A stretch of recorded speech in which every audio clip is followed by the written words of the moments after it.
Assalamualaikum warahmatullahi wabarakatuh. Hai semuanya, semoga semua dalam keadaan sehat ya. Begini, kalimat yang paling bagus ketika awalan belajar yaitu apa? Senyum terindah. Senyum terindah untuk saya, kalian, dan semuanya. Baik, itu ya. Oke. Minggu yang lalu sudah kita pelajari tentang definisi teks prosedur. Kali ini kita akan membahas lebih jauh lagi tentang macam-macam atau contoh-contoh teks prosedur. Inti dari teks prosedur itu adalah kaidah bahasanya yang diintikan ya. Sebetulnya bukan caranya, tapi kaidah bahasa. Nah, dari kaidah bahasa tersebut timbullah cara-cara untuk memperoleh tujuan yang diinginkan. Kalau bisa disimpulkan namanya prosedur. Perlu diketahui bahwa terdapat beberapa jenis teks prosedur, yaitu teks prosedur sederhana, teks prosedur kompleks, dan teks prosedur protokol. Yang pertama, kita perlu tahu bahwa inti dari teks prosedur adalah tata cara. Tata cara itu bisa berupa susunan, bisa berupa sub-sub yang ingin kita capai untuk menuju pada hal yang kita inginkan. Jadi begini, kalau kita bahas satu persatu, yang pertama terdapat teks prosedur sederhana. Tadi sudah saya berikan pendahuluan bahwa begitu sederhananya untuk melakukan sebuah prosedur sederhana. Yang pertama perlu saya jabarkan, teks prosedur sederhana adalah teks yang hanya menyajikan prosedur yang ditempuh dengan 2 atau 3 langkah saja.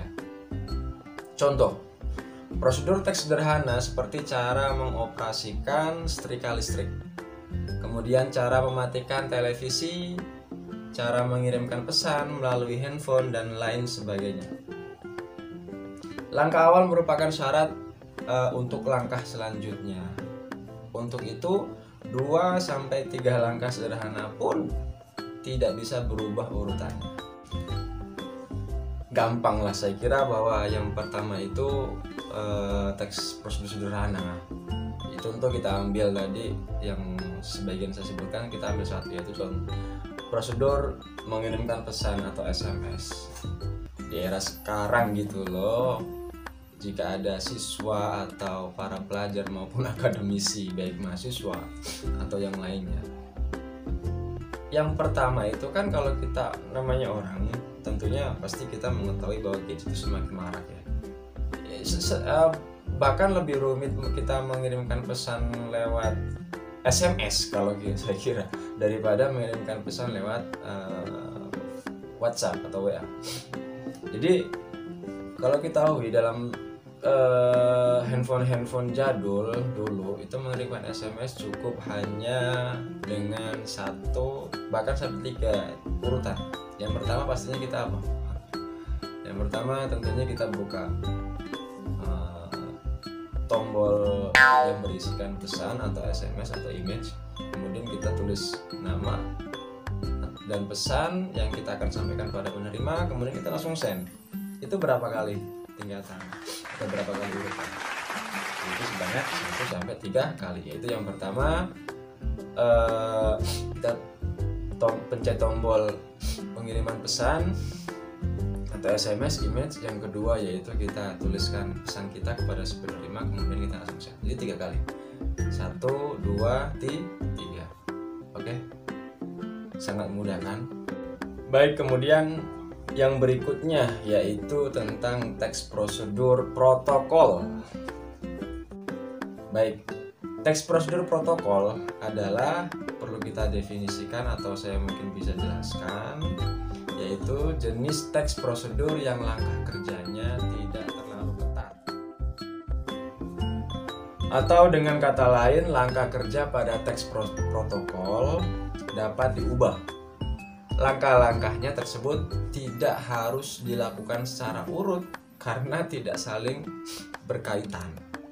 Meski urutan langkah diubah, tujuan yang diharapkan tetap bisa terpenuhi. Jadi sebetulnya begini, teks protokol itu langkah walaupun diacak atau mungkin tidak berurutan, tetapi tujuan itu kita harus capai. Karena tujuan itu satu-satunya yang dimaksud atau inti dari teks protokol atau teks prosedur protokol gitu ya. Jadi tujuannya untuk apa gitu loh. Bahkan saya bisa bilang tidak ada manusia yang belum pernah melakukan kerja tes seperti teks prosedur protokol. Contohnya sangat sederhana, yaitu cara memasak mie instan. Ya, contoh yang sangat sederhana ini bisa kita urutkan dalam protokolnya. Itu pertama, didihkan air, kemudian masukkan mie instan ke dalam air yang mendidih. Setelah itu silakan tentukan apakah bumbu racik mie instan akan dimasukkan bersama mie yang sedang dimasak atau pisahkan ke dalam wadah tersendiri yang sudah disediakan. Setelah mie matang, masukkan ke dalam wadah. Kemudian mie siap dihidangkan. Coba kira-kira bisa kalian analisis, ciri khas dari protokol itu adalah urutan. Sebetulnya kita kalau meniadakan atau tidak mengacu pada urutan yang tadi saya sebutkan tidak masalah. Yang pertama kan tadi apa? Didihkan air, kemudian masukkan mie instan ke dalam air yang mendidih. Selain itu, silakan tentukan apakah bumbunya racik mie instan akan dimasukkan bersama mie yang sedang dimasak atau pisahkan ke dalam wadah tersendiri yang sudah disediakan. Ya, menurut saya itu tergantung keterbiasaan orang untuk menikmati mie instan, ya kan. Kalau saya sendiri biasanya saya pisahkan ke dalam wadah yang mungkin menurut saya lebih original ya, lebih bersih ketimbang saya harus campurkan mie beserta bumbu-bumbunya yang ada dalam mie yang tadi sebelum saya masak ke dalam air yang mendidih, karena bagi saya kurang nikmat. Tapi tergantung selera masing-masing lah gitu. Oke, kemudian selanjutnya setelah mie matang, tentunya masukkan ke dalam wadah. Terakhir bisa kita hidangkan. Jadi itu bisa kita amati bahwa ciri dari teks prosedur ini bisa kita garis bawahi, yaitu terdapat pada kata pertama, setelah itu, kemudian. Nah, kata pertama, setelah itu, kemudian, ada 3 di sini ya yang perlu saya contohkan, karena memang cara memasak mie instan itu nggak harus banyak urutan, yang penting ada konjungsi di dalamnya. Selanjutnya, teks prosedur kompleks. Ini lebih kompleks ketimbang kedua teks prosedur yang ada di atas. Jadi definisinya langsung adalah teks prosedur yang terdiri atas banyak langkah dan langkah-langkah tersebut berjenjang dengan sub langkah pada setiap langkahnya. Ketika ada urutan teks prosedur yang di sini khususnya teks prosedur kompleks, awalnya pasti ada langkah ya, yang langkah tersebut disusul dengan sub langkah. Nah, yang dimaksud dengan sub langkah adalah anak dari langkah-langkah tersebut. Yang bisa saya contohkan di sini adalah cara membuat telur mata sapi. Kenapa bisa? Saya juga kadang dari mulai sekolah SMA dulu sampai sekarang itu masih mencari filosofi dinamakan telur mata sapi itu apa, itulah penemunya. Nggak tahu penemunya siapa. Tapi yang jelas begini. Tapi di situ juga telur mata sapi emang mirip dengan mata sapi. Emang mirip dengan mata sapi nggak kira-kira? Saya kira malah dengan mata Doraemon ya, karena lebih bulat. Bahkan ada yang Mungkin dulu pernah saya coba itu membuat atau menggoreng telur mata sapi malah jadi telur mata kodok. Karena saking berantakannya, karena mungkin masing-masing punya keahlian ya, atau saya bukan spesialis seorang masak gitu. Pembahasan cara membuat telur mata sapi. Yang pertama tentunya apa? Bahan-bahan yang diperlukan. Ini 1 butir telur, yang kedua garam, yang ketiga minyak goreng atau mentega, kemudian disusul dengan alatnya ya.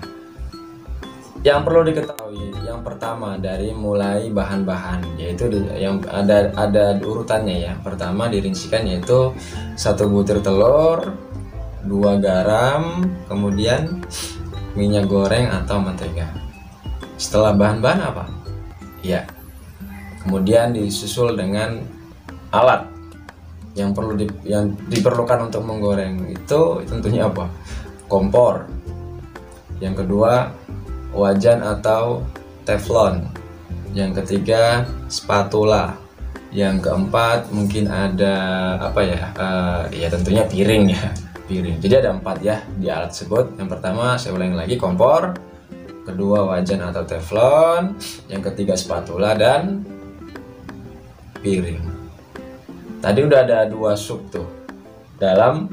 Ada dua kumpulan sup di dalam 2 hal yang diperlukan dalam membuat telur mata sapi. Yaitu yang pertama apa? Bahan-bahan dan alat. Itu bahan mempunyai 3 sup tadi ya. Kemudian alat mempunyai 4 sup. Baik, kemudian setelah bahan dan alat, langsung kita membahas cara membuatnya. Oke. Cara membuatnya yaitu yang pertama apa kira-kira? Nyalakan api dengan ukuran sedang, jangan ukuran besar. Kalau nyalakan api dengan ukuran besar saya kira kebakar rumah. Jadi itu. Kemudian 2, letakkan wajan atau teflon di atas kompor, masukkan minyak goreng dan tunggu hingga panas. Oke. Kemudian 3, pecahkan dan tuangkan isi telur dalam wajan. Keempat, tambahkan garam secukupnya. Balik dengan spatula dan tunggu hingga matang. Keenam, tiriskan sebentar dan kemudian letakkan di atas piring dan telur mata sapi siap disajikan. Ada berapa? Oh, tadi dalam sup cara membuatnya atau cara memasaknya. 1, saya ulang lagi, nyalakan api dengan ukuran sedang, letakkan wajan, pecahkan telur dalam wajan. 4, tambahkan garam secukupnya. 5, balik dengan spatula dan tunggu hingga matang. Dan 6, intinya apa? Tiriskan dan telur siap dihidangkan. Ada 6. Paham? Oke. Kemudian saya bisa simpulkan dalam teks prosedur kompleks. Di sini ada 2 hal atau 2 hal yang masing-masingnya memerlukan sup. Yang pertama bahan, yang kedua apa? Alat. Kemudian disusul dengan hal yang intinya yaitu cara membuat atau cara memasaknya. Dan cara memasaknya juga memerlukan sup-sup yang lain. Yaitu yang pertama apa tadi? Disusul dengan hal kedua, disusul dengan hal ketiga, disusul dengan hal keempat, kelima sampai ke 6. Bahan memerlukan 3 sup, alat memerlukan 4 sup, dan cara memasaknya memerlukan 6 sup. Oke, paham? Mudah-mudahan bisa paham semua, karena memang apa? Teks prosedur itu bisa dibilang mudah-mudah gampang ya, atau gampang mudah-mudah. Kok gampang mudah-mudah sih? Bukan, maksudnya apa ya? Susah-susah gampang. Kalau susah pasti lawannya gampang ya, atau gampang-gampang susah. Udah, pokoknya itu. Intinya kalian bisa mengerjakan, dan ingatlah bahwa memang hidup itu perlu prosedur. Hidup perlu prosedur. Karena mencintai seseorang yang bukan miliknya itu ya seperti hal yang konkret ya menurut saya. Kalian mungkin pernah tahu bahwa ada kalimat yang sangat bersahaja, saya kira itu ya, yaitu cinta tak harus memiliki. Ketika masa ingin memiliki, oh no, pasti punya prosedur. Yang pertama pasti kenalan dulu, sampai kemudian menjurus pada hal seriusan. Ketika dia diputuskan, timbullah kalimat-kalimat kata mutiara diksi, yaitu tentang cinta terus memiliki, gitu ya. Alah, kok jadi seperti itu ya? Nggak penting banget itu. Intinya kalian nanti belajar di rumah. Hal yang demikian tolong dipahami dan pastikan bahwa hidup memang perlu prosedur. Jika kalian merupakan manusia yang tidak memerlukan prosedur, silakan hiduplah di hutan, berkumpul sama para singa, harimau, onet, dan lain-lain. Karena di sana lebih liar, tidak ada prosedur. Seperti itu. Itu manfaat dari mempelajari teks prosedur. Paham? Semua materi dalam bahasa Indonesia dan sastranya tentunya ada hikmah di belakang, atau hikmah di akhirnya. Baik, terima kasih semuanya. Semoga bermanfaat materi kali ini. Yang saya harapkan semuanya tetap semangat, jangan lelah untuk belajar, jangan lelah untuk berbagi ilmu. Sedikit ilmu yang dibagikan kepada orang lain itu lebih bermanfaat ketimbang banyak ilmu tapi untuk diri sendiri. Baik, cukup dari saya. Jangan lupa subscribe, share, like, and comment. Mohon dukungan channel saya ini, semoga menjadi channel yang sangat bermanfaat bagi semuanya, karena saya akan isi dengan hal-hal yang tentunya berwawasan budaya ilmu atau ruang ilmu yang nantinya akan berguna bagi semua kalangan, baik dalam bidang bahasa, sastra Indonesia, yaitu berupa karya sastra dan sebagainya, atau mungkin ilmu-ilmu yang mungkin bermanfaat untuk pendidikan maupun akademisi. Baik, terima kasih. Cukup dari saya. Wassalamualaikum warahmatullahi wabarakatuh. Semangat dan pantang menyerah.